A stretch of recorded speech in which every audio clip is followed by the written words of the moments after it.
Танцы Поволжья!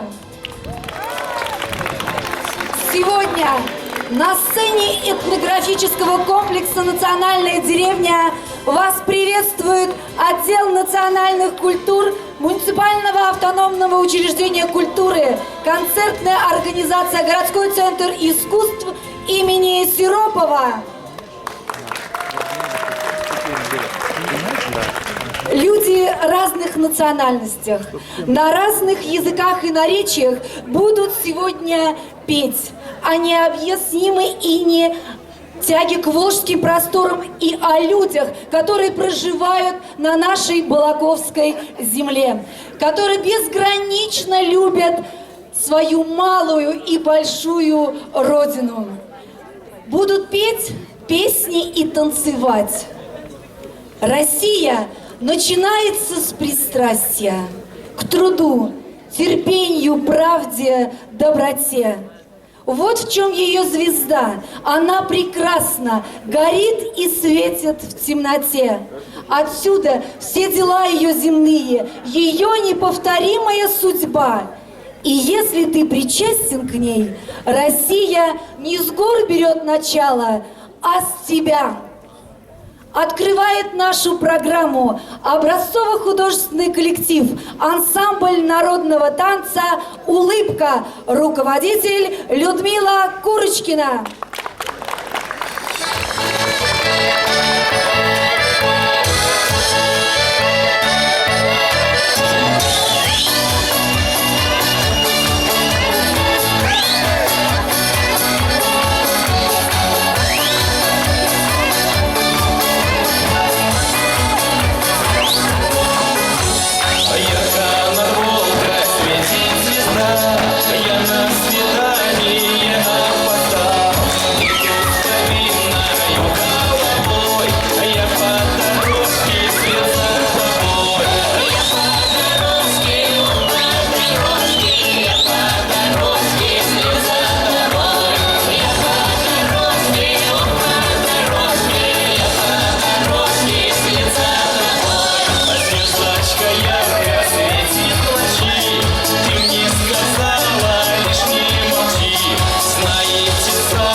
Ансамбль народного танца «Улыбка», руководитель Людмила Курочкина.